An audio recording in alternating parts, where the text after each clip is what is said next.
What up guys, my name is Kong and today I'm going to be talking about the Teenage Mutant Ninja Turtles. I have to look down because I have to figure out what is the actual name. The name of the movie is very long. It's Teenage Mutant Ninja Turtles. And this is the first one, the first live action.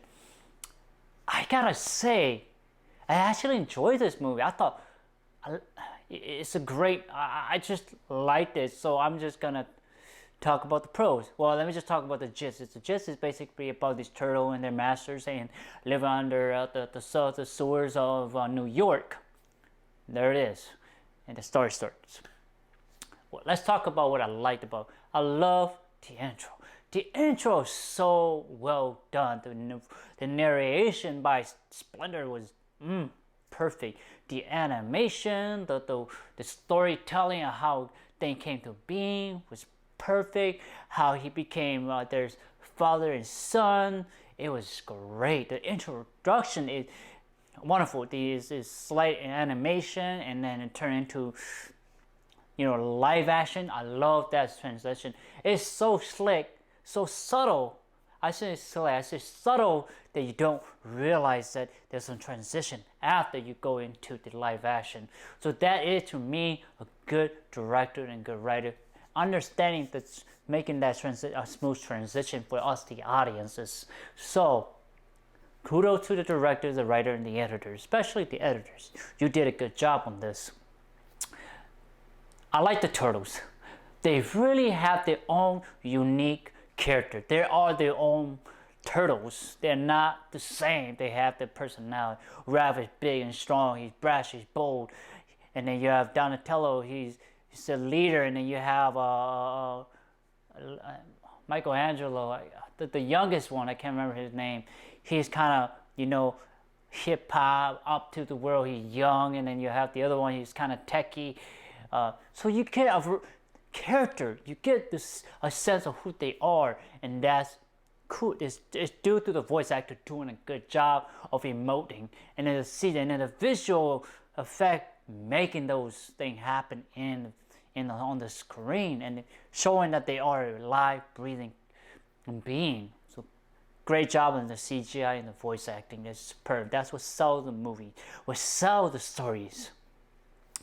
What else did I like? I like April. I thought she was, she was helpless. She was just trying to pursue a career. And then you have her, I guess not her sidekick, but her co-worker who is a cameraman. He like her a lot, but he can't find a way to really convey it to her. So I like that whole dynamic where the best friend of the girl don't realize that the girl's best friend is the one for her. So I like that a lot. Now let's talk about, I like the villain. I like Shredder.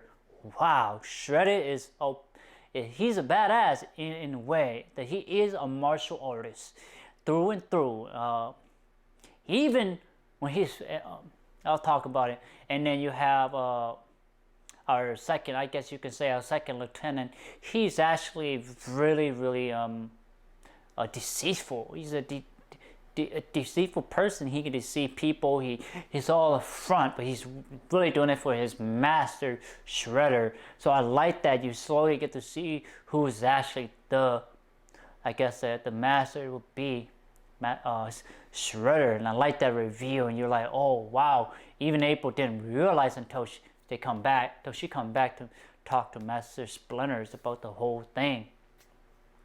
So. And I also like the fight scenes especially between, they're really good actually. But I would say the fight between Shredder and Master Splinter are superb. They look like the actual combat, look like they're actually fighting on that platform, and they're actually using fighting philosophy, blocking and kicking and moving around. That these are masters of their art, masters, artists who understand how to combat. So you really see the difference between Master Splinters, Shredders, and the Turtles. It's a world of differences. You see that there are Master Splinter and Shredder are more concise, more analytical. They understand the whole situation. Obviously, due to they have experiences, and the Turtles don't have experience yet to really fight in those kind of combat scenes. What did I not like? I did not like that, April didn't really quite have a well-developed, it is sort of developed character. It's kind of like halfway, but not fully fleshed out. And her sidekick, she wasn't really fleshed out either. She's more kind of like a side character. And then you have this kind of, I guess, not like a general and a lieutenant and like a captain. She's kind of like going after the Turtles, but she doesn't have any really a fleshed out character about her. All we know is that she worked for Shredder, and she is in the anime she's kind of Shredder's daughter. But this is not really explained, sort of. She just go after the Turtles, so it didn't really help make the story strong or give a villain more the feel that their minions are really powerful, really strong. That was kind of lacking. And what else can I think that right now? Not much. It's because the reason is because this is good acting, good voicing, good script, and good visual effect. It's the combination of all of those and what make this a good Ninja Turtle. It's almost, I would say, probably better than the first one because it's half that voice acting. The original one in the 90s was kind of cheesy, but this is more realistic, more modern, more grounded. That's what I like about this movie. It's grounded to this world, and the way they talk, their pop culture references, and their thing that you can relate. So what was the rating I give this movie? I give it a 7 out of 10. I truly enjoyed this movie. I thought it was fun, entertaining, it was great. The visual effect and the character, the introduction, the villain itself was really good. It was well integrated, despite of this little, despite of the little loose end and the little loose there's holes in the movie, but it still comes out as a great, entertaining movies about father and son, about being an experience, being about their own person and learning. That's what I liked about this movie. So 7 out of 10. Please like, thumbs up, share, subscribe, and browse my YouTube channels. I have a lot of content on for you guys. Please check it out. Take care. Bye-bye.